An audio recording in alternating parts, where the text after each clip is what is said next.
Rois chapitre 5. 2 Rois.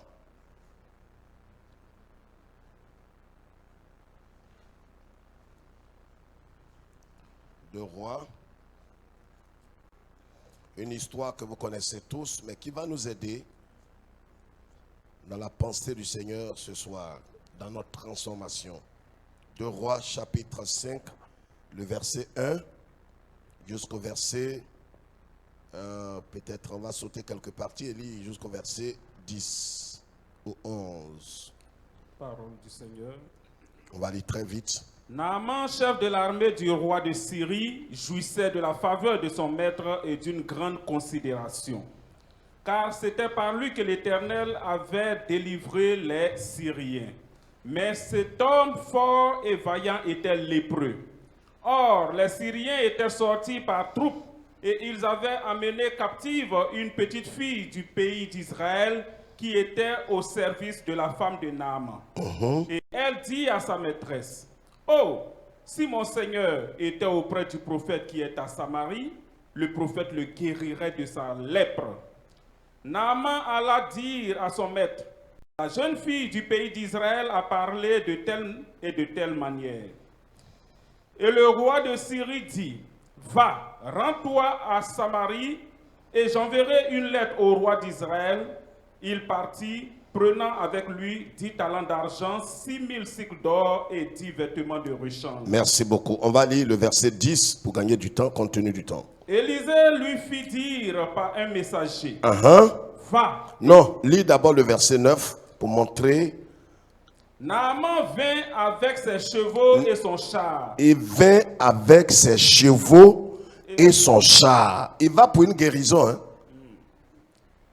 Et il s'arrêta à la porte de la maison d'Élisée. Il s'arrêta à la porte de la maison d'Élisée. Élisée lui fit dire par un messager. Élisée ne sort pas de sa maison parce qu'il est allé jusqu'à garer sa voiture. On peut dire ça comme ça. D'accord? Il a garé sa voiture devant la porte, pas au parking. Il y a une explication à cela.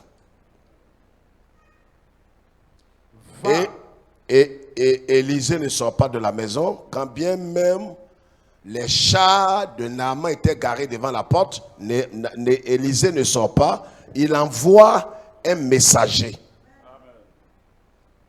Vas-y. Va et lave-toi 7 fois dans le Jourdain. Ta chair deviendra saine et tu seras pur. Naaman fut irrité et il s'en alla en disant, voici, je me disais. Voici, je me disais. Asseyez-vous.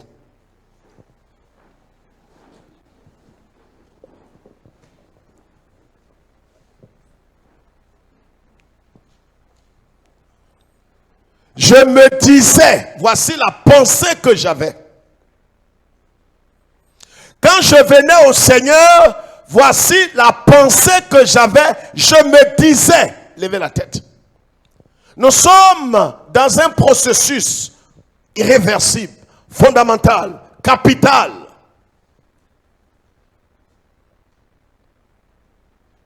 Je vous l'ai dit ici la dernière fois que quand nous venons à Christ, Dieu a un travail à faire dans notre vie.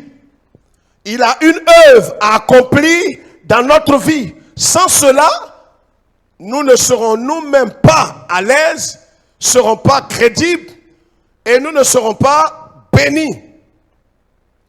Et il nous sera difficile même d'être utiles dans la maison de Dieu. Donc quand nous venons pour être transformés. Nous venons comme des produits. Mais nous venons pour être des produits finis. Donc quand nous acceptons le Seigneur, nous nous détournons de la mauvaise voie pour nous tourner vers Christ par la foi. Notre esprit est connecté, régénéré. Mais au niveau de notre âme qui est sauvée, notre âme est sauvée à la conversion, elle est sauvée, mais elle n'est pas transformée. Or, ce que Dieu cherche, la finalité de l'œuvre de Dieu, la finalité de tout ministère, la finalité de l'action de Dieu dans la vie des croyants, c'est de les amener à être semblables à l'image. Parce qu'au commencement, Dieu a créé l'homme à son image et à sa ressemblance. Et le péché est venu dénaturer l'image de Dieu en nous. C'est cette image que Dieu veut restaurer dans la vie de l'homme. Donc Dieu veut restaurer l'image. Il veut restaurer son image en nous.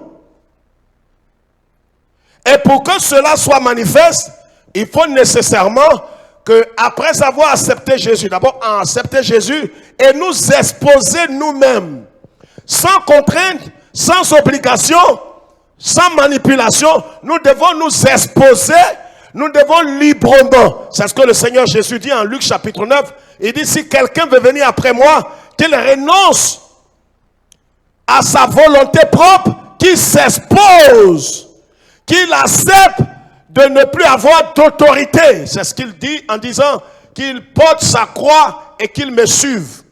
Donc si je veux suivre le Christ et achever la course, il y a une attitude à adopter. Je dois recevoir Christ, cela ne suffit pas.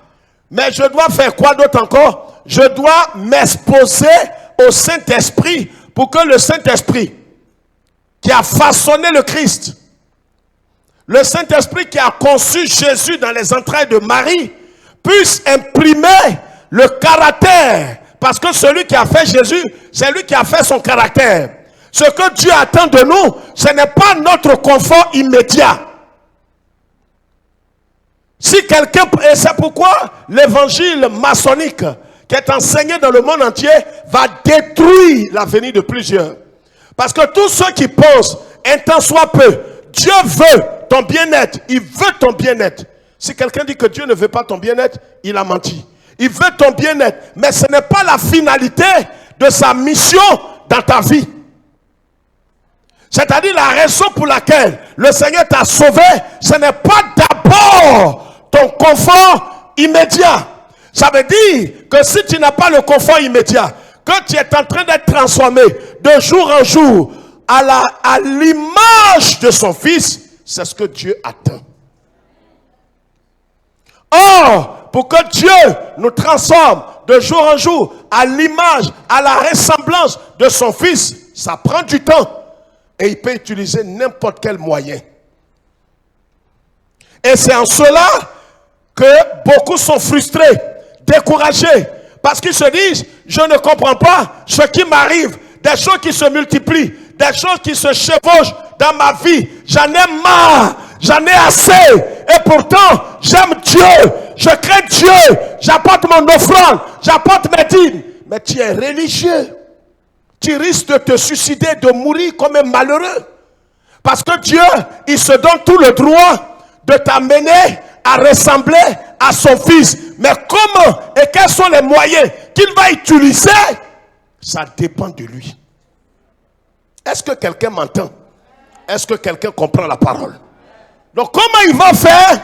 C'est pas à toi de lui dicter ce que tu veux qu'il fasse dans ta vie. Job 10, 35. Lisons ça.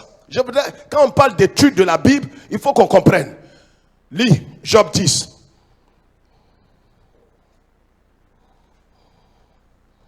Jérémie 10.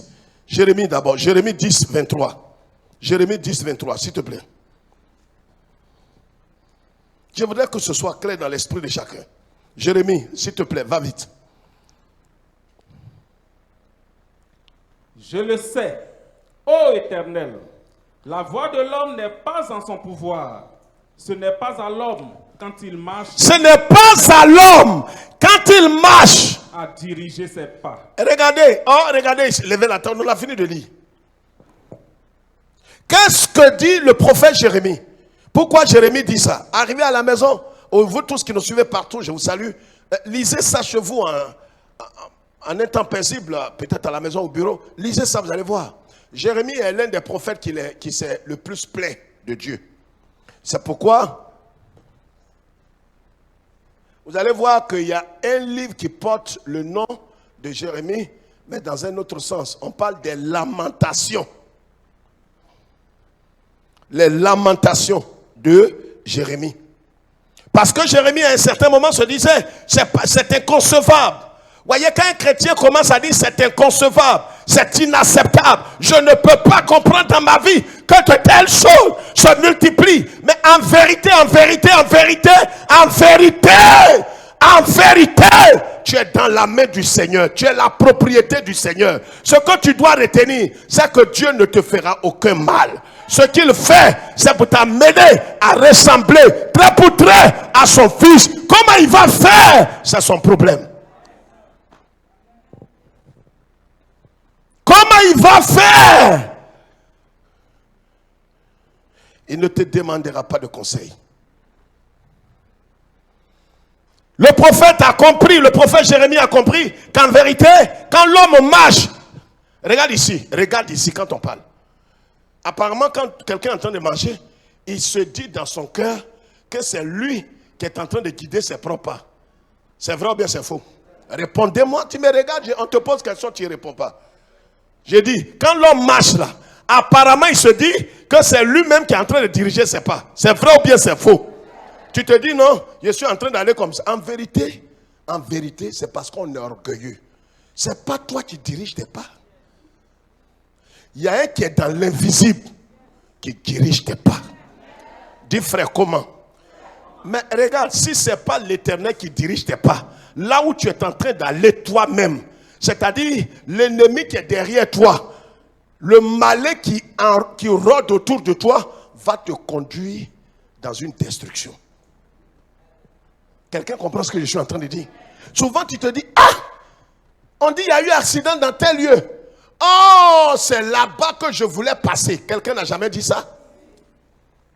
C'est pourquoi c'est pas toi qui dirige tes pas. Tu as l'impression que c'est toi qui dirige tes pas, mais c'est pas toi-même qui dirige tes pas. C'est le Seigneur qui dirige tes pas, mais tu n'as pas ce sentiment que c'est Dieu. C'est pourquoi tu ne donnes pas la gloire à Dieu. Tu as l'impression que c'est par ta sagesse, ton intelligence. Tu es quelqu'un qui réfléchit beaucoup. Et tu ne fais pas des choix comme ça au hasard. C'est-à-dire tu es quelqu'un, tu es tellement réfléchi. Non, mon frère, ne pense pas comme ça. C'est Dieu qui guide tes pas le matin. Sinon, il y a des endroits où tu voulais passer cette semaine. Certains sont passés, ils sont morts. Il y a des endroits où tu voulais aller. Si tu allais, tu mourrais. Dieu n'a pas guidé tes pas là. Que la gloire soit à notre Dieu. Que l'homme soit abaissé et que le Très-Haut soit élevé. Éphésiens chapitre 1 verset 11. Écrivez tout ça. Vous tous nous suivez, écrivez aussi ces passages. Avant de revenir sur l'histoire de Naaman. Nous parlons de la croix et notre transformation intérieure. Nous sommes dans la 4e partie aujourd'hui. Allons-y. Éphésiens 1. Lequel est un gage de notre héritage pour la... Verset 11. Oui. En lui, nous sommes aussi devenus héritiers, ayant été prédestinés suivant la résolution de celui qui opère toutes choses d'après le conseil de sa volonté. Il opère toutes choses doucement. Il opère Maketerobo Santa. Toutes choses. Il opère toutes choses. Frère, c'est pourquoi, regardez ici, je suis en train de donner un séminaire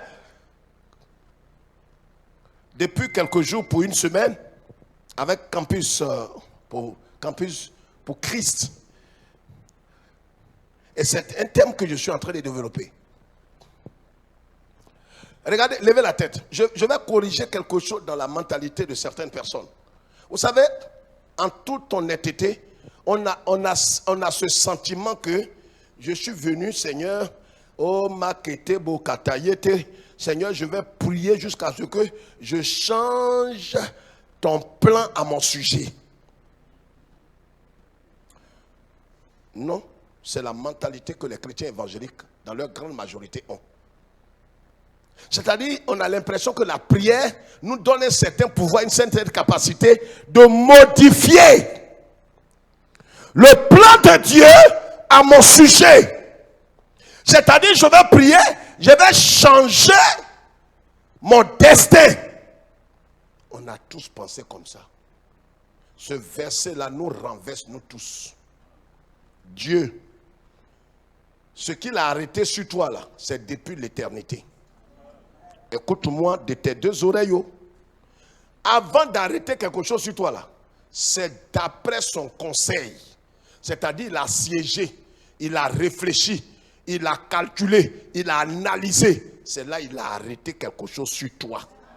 Ce qu'il a arrêté sur toi là, aucun homme ne peut changer ça.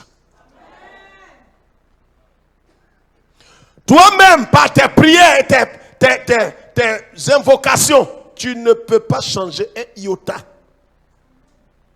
Parce que si toi, les gens pensent que la prière vient pour mettre une pression sur Dieu pour changer certaines choses. Si vous pensez comme ça, c'est une insulte. C'est comme si quelqu'un avait insulté votre maman. Vous ne pouvez pas changer les desseins et les plans. Parce que ces desseins et ces plans sont éternels. Dis frère, là comment on fait alors? Non, je n'ai pas entendu. Je n'ai pas entendu tout le monde. Il a arrêté des choses de son propre chef depuis l'éternité. C'est pourquoi dans le Notre Père qui nous a enseigné, il dit quand vous priez, dit, Notre Père, que ton nom, que ton règne et que ta volonté soit faite sur la terre comme elle est exécutée au ciel.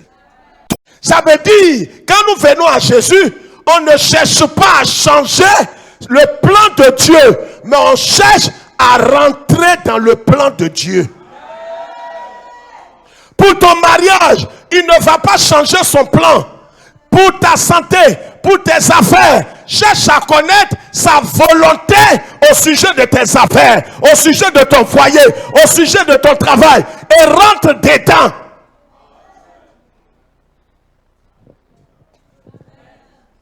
Il ne va pas changer son plan à ton sujet. Je vais changer mon destin. Non, ton destin là, Dieu a arrêté ça depuis l'éternité. Il y a des événements qui se produisent dans ta vie là. Dieu peut arrêter ça. Il sait ce qu'il fait. Laisse-le faire. On a chanté, conduis-moi par la main, conduis-moi par ta main. C'est lui qui t'attrape et il te conduit. Mais s'il est en train de te conduire, à un certain moment, là où il te conduit là, il arrive des fois où on ne veut pas aller là où il nous conduit. On se demande si est-ce que notre Seigneur là, il voit clair. Dans ton cœur même, tu lui dis, où tu me conduis? Ce mois-ci là, où tu me conduis même? C'est où tu me conduis et puis mon cœur est triste comme ça. Il sait ce qu'il fait.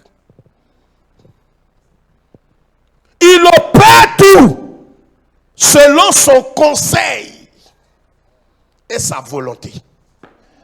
Donc Dieu ne fait pas les choses comme si quelqu'un est tombé sur sa nuque. Et puis il te donne ça, il te donne ça. Il sait ce qu'il fait. C'est pourquoi, regarde, le problème est que tu ne connais pas le Seigneur. Plus tu le connais, plus tu as la paix intérieure. Est-ce que quelqu'un comprend ce que j'ai dit? La Bible dit, plusieurs de ceux qui connaîtront leur Dieu agiront avec fermeté. Pourquoi les gens sont agités, perturbés quand il y a un problème dans leur famille? Quand il y a un problème dans le pays, dans leur service? Pourquoi on est agité? Parce qu'on ne connaît pas notre Seigneur dans une dimension élevée. Plus on le connaît, plus notre paix intérieure grandit. Quelqu'un comprend ce qu'il dit?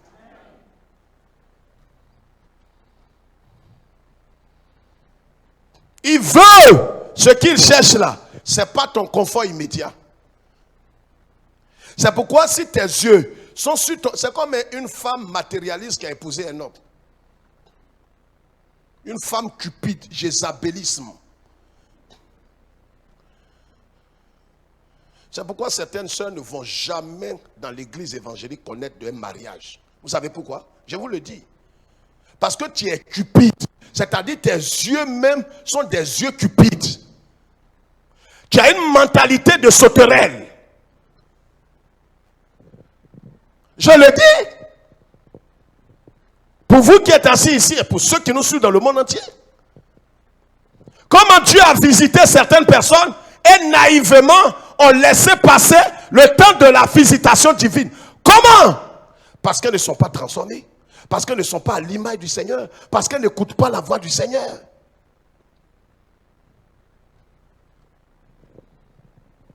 Dieu envoie quelqu'un.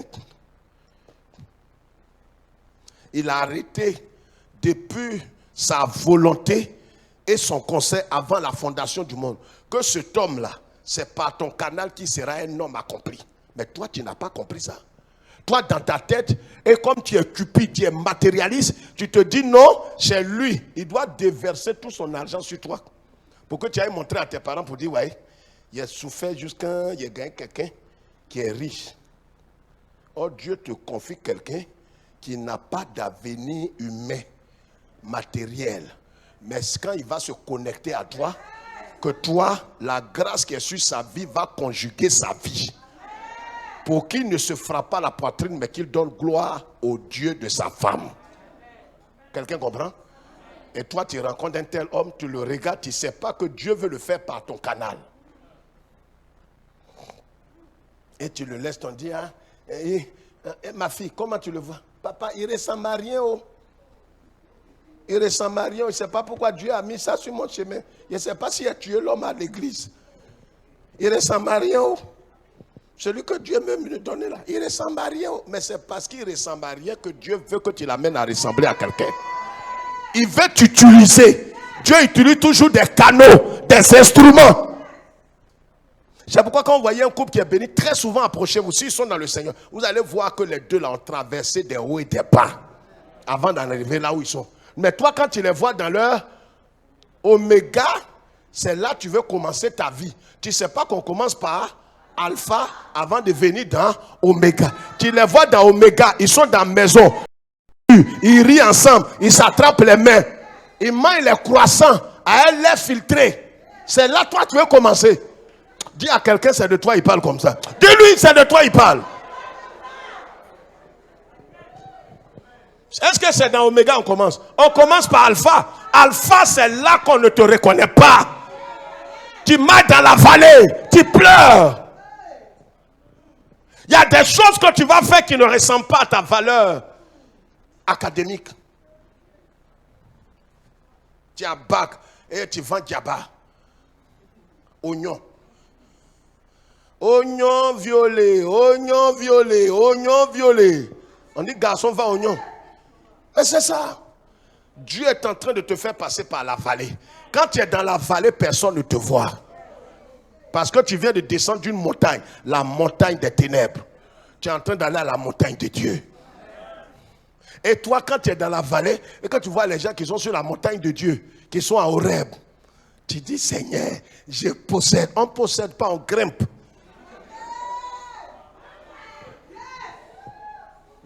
Tu as vu quelqu'un grimper, monter en souriant? Ce n'est pas révélation, il faut regarder le documentaire aussi. Tu regardes les beautés du diable. Regarde le documentaire. Tu vois les gens gravir montagne, ils rient pas. Dis frère, qu'est-ce que tu en sais? Je suis allé à Korogo. Mes premiers chants de mission, c'était Korogo. Les années 90, mon père spirituel m'a amené là-bas. Il a prêché au quartier Petit Paris. Ceux qui connaissent Korogo. Il a prêché là-bas, mon pasteur me dit, allons, tu vas aller visiter la montagne, le mont Korogo. Je suis allé, quand j'ai vu ça, je vois tout en spirituel. Pasteur Joseph est là. Je vois tout. Il dit ça là. Il dit, qui es-tu devant Zorobabel? Toi, qui es-tu? Mon pasteur là me dit, Kwame, montagne, tu vois comme ça là. Tu ne faut pas te tenter. Pour monter ça là, on va très tôt. J'ai dit, mon pasteur, c'est mon encadreur. J'ai dit, ouais, gravis ça. Je gravis ça, je viens. Ça fait 800 mètres. 800 mètres. Mais quand tu es là, tu es au loin, tu vois, on dirait que vous avez la même taille. Pour prouver à mon maître, mon formateur là, que je vais gravir ça, que l'onction est sur moi, que je vais aplanir ça. Je suis allé tac. Quand je regarde, je suis obligé de continuer. Mais ma langue l'avait arrivé sur ma poitrine. Je me suis débrouillé. Dis frère, comment?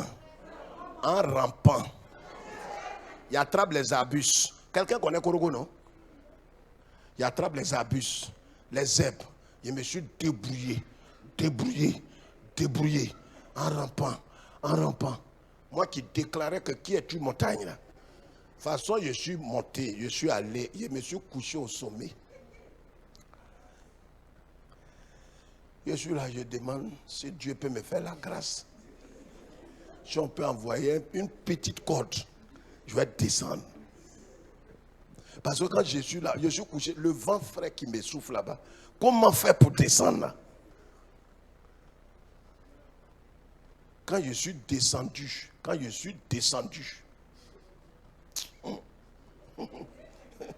je suis allé pour 3 mois. Plus jamais mettre mon pied encore là-bas. Les gens me demandent, pasteur, mon Korogo là, tu as gravi ça? Oui, bon, le Seigneur m'a fait grâce, hein. Il a gravi ça. Et dit, c'était comment? Oh, Dieu fait grâce. Qui va dire, j'ai rampé? Alléluia. Frère, Dieu et son but, c'est ce que beaucoup n'ont pas compris. Le but de Dieu est notre bien à la lumière de l'éternité. Romains chapitre 8, allons-y. Romains chapitre 8. Est-ce que quelqu'un comprend quelque chose ce matin? Ce soir du moins. Romains chapitre 8, versets 28 à 29. Allons-y. Je vais vous révéler quelque chose dans ce verset ce soir. Allons-y. Vas-y. Nous savons du reste que toutes choses concourent au bien de ceux Doucement. Nous savons du reste que toutes choses concourent au bien. Arrête-toi là. Au bien. Soulignez bien là. Quel est ce bien là qu'on a cité depuis des décennies? Nous savons du reste que toutes choses, que ce soit les malheurs, que ce soit les bénédictions, que ce soit les attaques, que ce soit les épreuves, toutes choses concourent, travaillent pour ton bien. Quel est ce bien-là? C'est ça que je voulais vous expliquer ce soir. Il y a un bien que Dieu appelle le bien. Ce n'est pas de te rendre fortuné. Non. C'est même pas seulement, c'est pas d'abord ta santé. C'est pas d'abord ta promotion. C'est pas d'abord ta réussite, ton succès, ton voyage, ton mariage. Non. Il y a un bien que Dieu appelle bien. Regardez ici. Si dans la marche chrétienne, vous qui nous suivez par tout le monde, si vous n'avez pas compris ce verset aujourd'hui, tôt ou tard, vous allez quitter la course. Parce que tu te dis, quel est ce bien que Dieu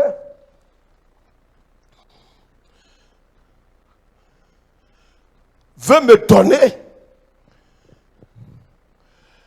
Le bien pour lequel toutes choses travaillent ensemble pour mon bien. Quel est ce bien? Mais le même Dieu qui parle là, il va terminer ça. Regardez le bien. On n'a pas compris ce verset. On n'a pas. Tu peux aller sur internet, tu vas lire. Si Dieu, regarde, frère, la Bible, là, quand vous lisez, demande celui qui a écrit la Bible, c'est le Saint-Esprit. Le Saint-Esprit, quand tu lis la Bible, demande-lui, Seigneur, illumine. Il faut éclairer. Éclaire mon cœur. C'est-à-dire, ouvre mon cœur pour que je comprenne ce que tu as écrit là. S'il n'ouvre pas ton cœur, tu ne vas pas comprendre. Il y a un bien que Dieu cherche. C'est un seul bien. Ce bien-là, ce n'est pas ton mariage. Ce n'est pas ton enfantement. Ce n'est même pas ta guérison. Voilà ce qui a trompé beaucoup de chrétiens évangéliques. Ces épreuves, ces attaques, toutes ces choses qui apparemment quand tu regardes, tu as l'impression qu'ils se sont donné rendez-vous chez toi pour te persécuter là. Ils font tout ça pour un seul bien. Lis, écoutez bien. Au bien de ceux qui aiment Dieu. Au bien de ceux qui aiment Dieu. Au bien. On n'a pas dit au bien, c'est au pluriel? Non. C'est au pluriel? Singulier. Quel est ce bien-là qui est au singulier, que Dieu fait, même quand ton oncle est mort, ta tante est morte, tu as fait accident, tu as eu des problèmes, les gens t'ont poursuivi, tu as perdu ton emploi, tout ça là, Dieu ramasse tout. Regarde ici, hein. C'est ce qui fait que beaucoup vont quitter la foi. Jésus dit, avant que lui n'arrive, le temps dans lequel nous sommes sera exactement comme le temps de Noé. Au temps de Noé, il y avait au moins près de 1 million, 10 millions, 100 millions qui aimaient Dieu. Noé allait vers eux pour leur dire, Dieu me dit de vous dire, ainsi parle le Seigneur, que la pluie va sortir du sol et du ciel, et que ça va tuer toute la race humaine, et même les animaux. Ils ont dit, Noé, Noé, tu es déréglé, tu es fou. Depuis que le monde est monde, il n'y a pas de rosée, où la pluie va sortir du sol et puis du ciel pour tuer les gens. Jésus dit que quand il va venir, est-ce qu'il va trouver la foi? C'est pas sûr. Il va trouver les bâtiments d'église, il va trouver la chair, les fauteuils. Mais est-ce qu'il va trouver des gens qui continuent de croire qu'il est le Seigneur des seigneurs et le roi des rois? C'est pas évident. Jésus dit, ce qu'on dit, il y a du monde qui va à l'église là. Il dit le temps dans lequel il va venir là, ce sera comme le temps de Noé. Où sur les près d'1 milliard de personnes, c'est 8 personnes qui ont été sauvées. 8. C'est pas moi qui le dis, c'est Jésus-Christ qui le dit. C'est-à-dire le monde que vous voyez à l'église là, plus on avance, beaucoup vont quitter la foi à cause des épreuves. Parce qu'ils ne sont pas venus pour ce bien-là. Le bien pour lequel tous les attaquent à eux. Les épreuves s'attaquent, les attaques viennent. Ils ne savent pas le bien pour lequel Dieu permet tout ça. Il y a un seul bien, ce n'est pas au pluriel. C'est pourquoi mon peuple, il ne dit pas les païens, il dit mon peuple périt parce qu'il lui manque l'épignoxis, la connaissance véritable qui est claire, qui transforme. Mes frères, nous sommes à l'école des disciples de Christ, à l'EDC, tous les mardis. Je vous en supplie. Si c'est dans cette vie que tu espères, tu es le plus malheureux que la terre ait connu. Je ne comprends pas ma vie ces temps-ci. C'est des attaques, sur attaque, sur attaque. Je ne sais pas si je vais continuer. Hein? Priez pour moi parce que j'ai ri de jeter l'éponge. Je vais jeter l'éponge. Mais Jésus a prédit tout ça. Là où nous sommes là, un temps viendra, je vous le dis devant Dieu, beaucoup de ceux qui sont assis ici, ils quitteront la foi. Ils quitteront la foi pour aller s'inscrire sur le chemin de l'enfer. Je le dis devant Dieu. C'est la Bible qui le dit. Si ces paroles ne s'enracinent pas dans ton cœur, que ce que tu poursuis, tu n'as pas compris la révélation de cette parole. Le pasteur nous parle de la croix, la croix, la croix. Les gens meurent dans ma famille. Moi-même, maladie, coco, hémorroïde qui est parti en 72, est revenu. Avec ça, je suis fidèle dans mes dîmes. Bon, écoutez, je ne comprends plus quoi. Aidez-moi. Aidez-moi. C'est ta mort qui te guette. Parce qu'on t'a mis dans ta tête que quand tu vas venir à Jésus, tu ne vas plus connaître des humiliations et des attaques.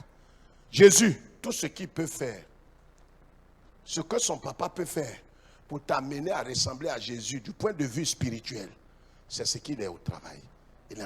Il faut que tu lui laisses la latitude. Il ne va pas te tuer. Ça va te faire mal. Mais à la fin, au soir, tu vas bénir Dieu. C'est pourquoi accrochons-nous à Jésus. Je ne sais pas ce que tu es en train de vivre, ce que tu es en train de traverser. Des attaques, des abaissements, des pleurs. Accroche-toi. Quelqu'un m'entend?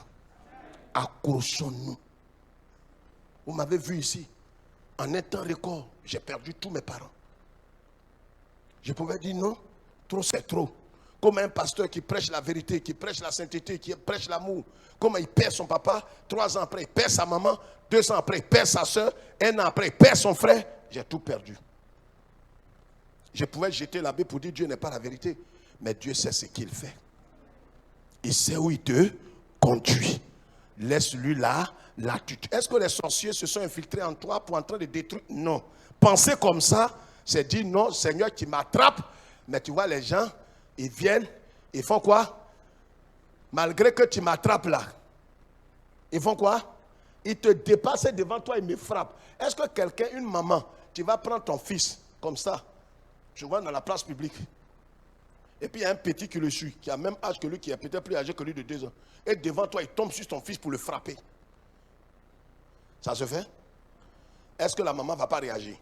Répondez-moi. Quand je vous pose les questions, répondez. C'est bon de faire ta tête comme ça, mais c'est mieux de répondre. La maman réagit ou bien ne réagit pas. Même si tu es compatissant, même si tu es amour, même si tu es la femme la plus paisible, quelqu'un va venir frapper ton fils devant toi. Et si toi, Jésus dit, méchant que tu es là, gros cœur que tu as là, si toi tu peux défendre ton fils, pourquoi lui t'attrape à la main et c'est là Satan vient t'attaquer et lui il ne réagit pas? Comment tu réfléchis? Comment tu réfléchis? Est-ce qu'il t'a vraiment attrapé par la main? Je vous ai enseigné la parole de Dieu. Et je vous enseigne le conseil de Dieu. Pour que vous soyez autonome dans la marche. Jésus ne peut pas t'attraper par la main. Et quelqu'un va tomber sur toi sans que le Seigneur ne réagisse. Lis. 5 minutes.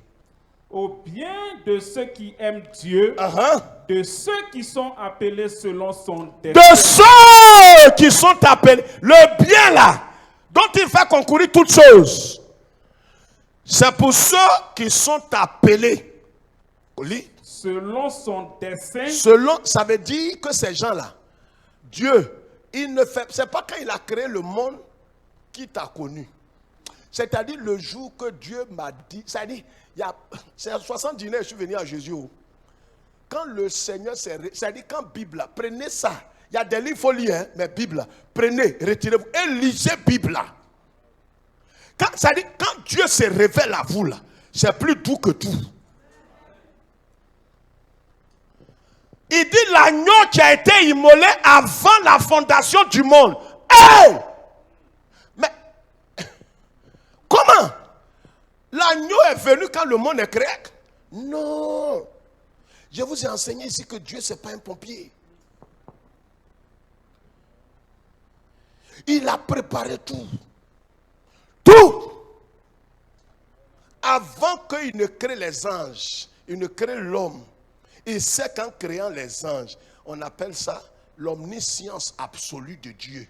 C'est-à-dire Dieu, même quand tu es venu demander pardon, Seigneur, je sais que je ne vais plus faire. Il sait que lundi prochain, tu vas voler dans sauce. Il sait ça. Donc quand il te pardonne là, pour dimanche là, il met notre pardon pour lundi où tu vas voler dans sauce là. Il met ça de côté. C'est pourquoi nous chantons « Oh quel amour profond ». Tu vois pourquoi les autres ne chantent pas là?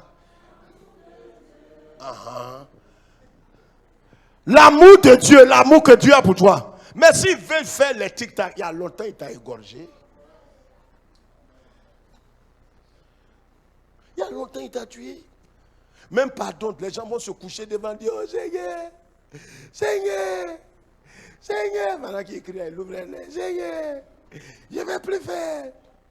Et c'est ce que tu vas faire. Pardon là. Il a envoyé au moins 1000. Il a mis ça là. Avant la fondation, il s'est assis avec son fils, Jésus, le Saint-Esprit. Ils ont fait réunion. Ils ont dit on va créer l'homme dans 1000 milliards de milliards d'années. Quand on va créer l'homme, il y a les anges qu'on va créer là. Il y a un, il va se lever contre toi, Jésus. Et il va vouloir prendre ta place, il va tomber. Ce qu'ils sont en train de dire là, c'est milliards de milliards de milliards de milliards de milliards d'années. Et quand ils ont fait ça, quand ils ont créé tout ça, tout s'est passé comme ça. C'est comme un film. C'est comme les matchs qu'on a déjà joués là. Comment on appelle ça? Un quoi? Rediffusion. Et souvent quand ils sont en train de jouer les matchs, rediffuser, les matchs qui sont déjà joués qu'on rediffuse, toi tu ne sais pas là. Ton cœur te fait mal. Dis frère, comment tu sais ça? On jouait un match comme ça, éléphant jouait au tout étant. Moi, j'ai jamais aimé le football. Mais comme c'est la Côte d'Ivoire qui jouait, ils jouaient contre un pays là. Je pensais que c'est un nouveau match. J'étais à la télé, j'allume, c'est ma fille Anna, elle aime ballon plus que moi. Je dis papa, il faut allumer. Je dis c'est moi, je commande dans la maison là, je peux éteindre. De toute façon, les gens là sont en train de dribbler les Ivoiriens. Là. Je ne vais plus voir ce qui va se suivre. Et dit papa, c'est un match qui est déjà joué. La honte. Quand c'est comme ça, tu regardes à gauche, à droite, tu allumes télé là. Donc ce qui joue là ne peut rien changer dans l'état de Côte d'Ivoire. Frère, ce qui est en train de se passer là, c'est déjà planifié. Toi, cherche à connaître le plan de Dieu sur ta vie. Donc l'agneau de Dieu a été immolé avant même que Dieu ne crée l'ange, ne crée les hommes. C'est pourquoi quand le temps est arrivé, Jésus est venu. Si tu connais Dieu comme ça là, ton cœur est dans la paix. Lis pour terminer, frère. Le temps est arrivé. Une seule minute. Vas-y vite. Car ceux qu'il a connus d'avance, il les a aussi prédestinés. Il les a prédestinés à être semblables à l'image de son Fils. À l'image de son Fils Jésus-Christ. Je vous ai dit que Jésus était le Fils unique de Dieu. Quand il est mort et qu'il est ressuscité d'entre les morts, il n'est plus le Fils unique de Dieu. Il est devenu maintenant le premier-né d'entre les morts. Maintenant, il a des frères maintenant. Nous sommes devenus automatiquement les frères de Jésus-Christ. On a même père. Il est notre frère aîné. C'est pourquoi nous venons en son nom pour demander des choses au papa.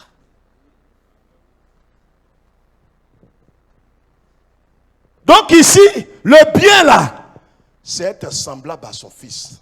C'est ça que Dieu appelle le bien. Il n'y a pas quelque chose qui est au-dessus de ce bien là. C'est pourquoi tout ce qu'il fait là, ce n'est pas pour que tu aies un mari. Mari là, il va te donner. Enfant, il va te donner. Voyage, il va le faire. Mais le bien qu'il a mis au singulier là, c'est pour que tu ressembles à son fils. C'est pourquoi tout ce qu'il peut faire pour que tu ressembles à son fils, il ne va pas s'en priver. Regardez, même quand tu dois aller vacciner ton fils, l'histoire de Naaman, on va revenir dessus avec l'aide de Dieu le mardi prochain. Je vais vous expliquer. Quand tu dois aller faire le vaccin pour ton fils, un bébé de rien du tout. Souvent quand tu regardes le bébé pleurer, ça te fait mal. Tu as mal. Mais tu dois le vacciner. Il y a des choses que Dieu est en train de faire dans ta vie, mais le but final de Dieu là, c'est ce qui est écrit là. S'il doit te faire passer par Sicobois, il va le faire. Parce qu'il y a des traits de caractère dans ta vie là. Il va les nettoyer un à un. Un à un, un à un, un à un. Je parle pas. Regardez, je peux vous donner un exemple. Les femmes là, vous n'avez pas vous vager. Les tresses là, vous ne voyez pas qu'on tresse comment? Quand on tresse les cheveux là, on fait comment? C'est quoi? En groupe on fait ou bien un à un? Ça n'a rien à voir avec perruque. Hein? On tresse un à un, un à un, un à un. Petit cheveux comme ça, on tresse un à un. Ça prend du temps, mais c'est ce qui est esthétique, c'est ce qui est joli. Dieu va prendre du temps. Laisse-le faire. Que Dieu te bénisse. Laisse-nous aller dans ta paix. Garde-nous et bénis-nous. Au nom du Père, du Fils et du Saint-Esprit, l'Église dit Amen. Le Seigneur est avec nous. Amen.